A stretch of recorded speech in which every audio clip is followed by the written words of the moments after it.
পানি বের করার কথা তোমারে বলা লাগে না, অটোমেটিক চোখের পানিটা বের হইয়া ময়লাটারে ভিজাইয়া চোখের একটা কোনায় ময়লা বানায়া যিনি বের করে দেন তিনি কে?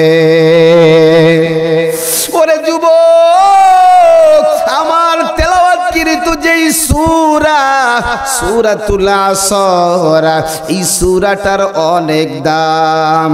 ইমাম শাফি রাহমাতুল্লাহি আলাইহি বলেন, আল্লাহ যদি শুধু সূরা আসরটা নাজিল করতেন আর যদি কোনো সূরা নাজিল নাও করতেন তাহলেও এই উম্মতের হেদায়েতের জন্য যথেষ্ট হয়ে যাইত। সুবহানাল্লাহ। এই সূরা নাজিলের একটা প্রেক্ষাপট আছে যেটাকে বলা হয় শানে নজুল। যেটাকে কি বলা হয় ভাই? সবাই বলেন কি বলা হয়? শানে নজুল। কোন আয়াত বা সূরা নাজিল হওয়ার প্রেক্ষাপটকে শানে নজুল বলা হয়। আপনারা জানেন বিশ্ব নবী যখন এ ধরায় আগমন করেন ওই সময়টাকে বলা হয় আইয়ামে জাহিলিয়াতের যুগ। কিসের যুগ ভাই? একটু জোরে বলেন কিসের যুগ? একটু আমার সাথে জবাব দেওয়াই লাগবে, আমি জবাব ছাড়া বয়ান করি না। কারণ হলো আপনি যদি একটু জবাব দেন তাহলে বোঝা যাবে কিছু ওয়াজ নিয়ে বাড়িতে যাওয়া কথা কন যাবে, আর নইলে ওই নানা আর নাতির কিস্সার কাহিনী হবে, ঠিক না? আপনাকে এই এলাকায় তো অনেক নদী, হ্যাঁ, নানা নাতির কিস্সা তো সবাই জানেন, এজন্য কিস্সা আর বললাম না। আমরা নানা নাতির বয়ান করব না, আমরা এখান থেকে কিছু শিক্ষা অর্জন করে যাব। আজকে আমি এখানে আপনাদের উস্তাদ, আপনারা সবাই আমার ছাত্র। ছাত্র হওয়া যাবে তো ইনশাআল্লাহ? এলমে দ্বীনের ছাত্রদের কি দাম জানেন?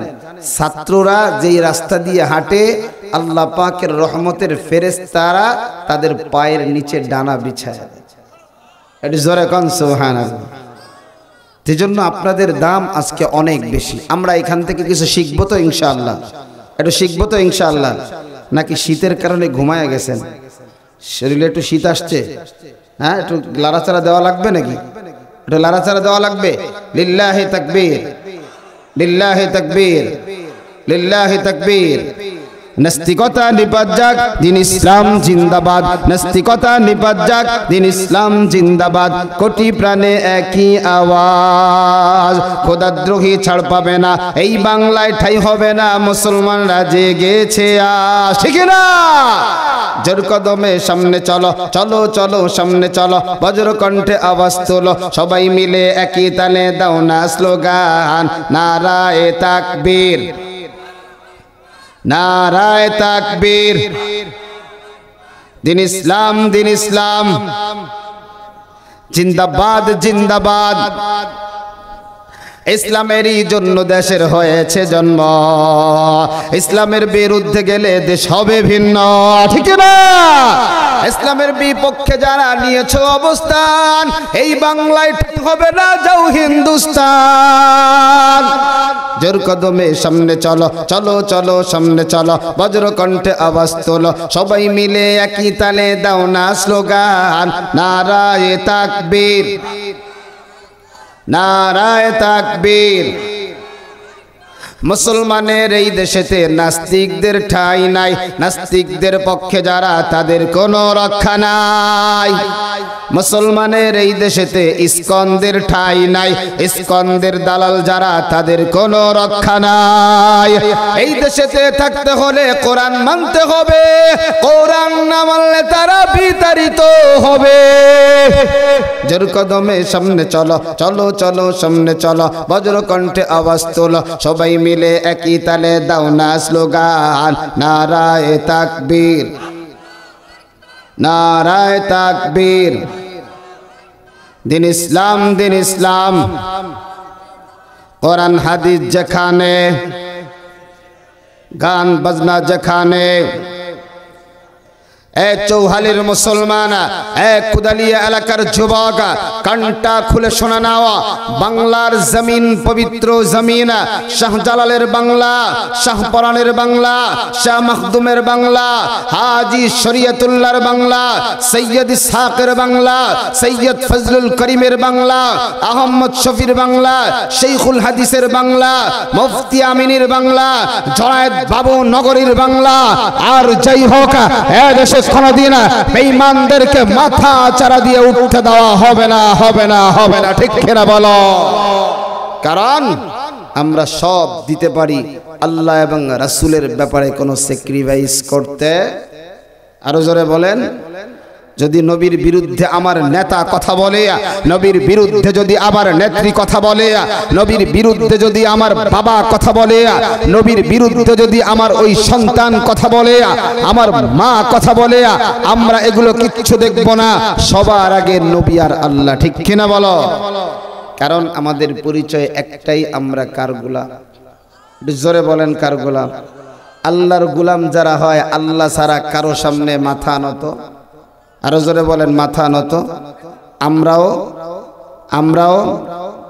এই জন্য যুবক ভাই, তেলাওয়াত কৃত সূরা সূরাতুল আসর, এই সূরাটা নাজিল হওয়ার প্রেক্ষাপটটা কি?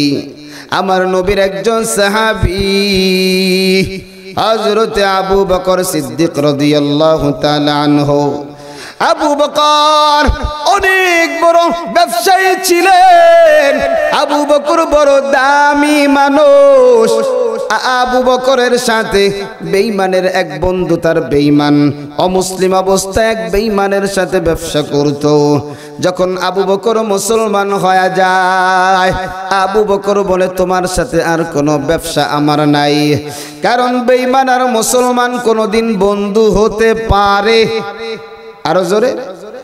এখন তো দেখা যায় ম্যাক্সিমাম মুসলমানদের বন্ধু হলো বেঈমান।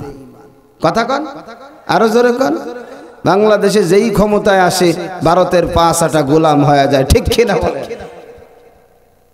কি এক তামাশা।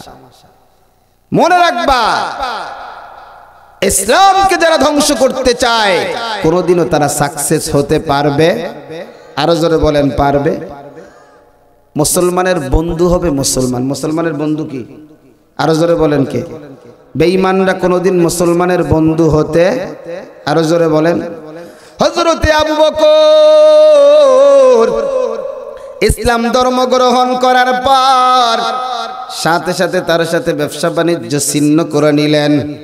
যার যার অংশ ভাগাভাগি হয়ে যায়।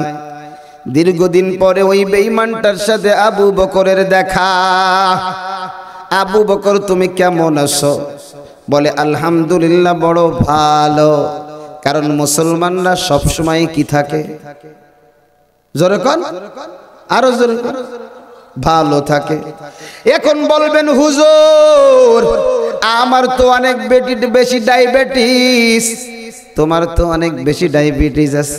হসপিটালে গিয়ে দেখো, পঙ্গু হাসপাতালে কত মানুষ আছে যার 2টা হাতও নাই, পাও নাই। তোমার তো সবই আছে, হালকা একটু ডায়াবেটিসটা বাড়ানো। কত মানুষ তোমার চাইতে তো আরো বেশি রোগ আক্রান্ত। সুতরাং তুমি বড় ভালো। আল্লাহ তো সুস্থতাও যেমন নিয়ামত, অসুস্থতাও আল্লাহর নিয়ামত। কারণ বান্দার যখন রোগ হয়, বান্দা যখন অসুস্থ হয়, আল্লাহর কাছে ওই বান্দা বড় দামি হয়ে যায়। দোয়া করতে দেরি হয়, আমার আল্লাহ কবুল করতে দেরি করে না।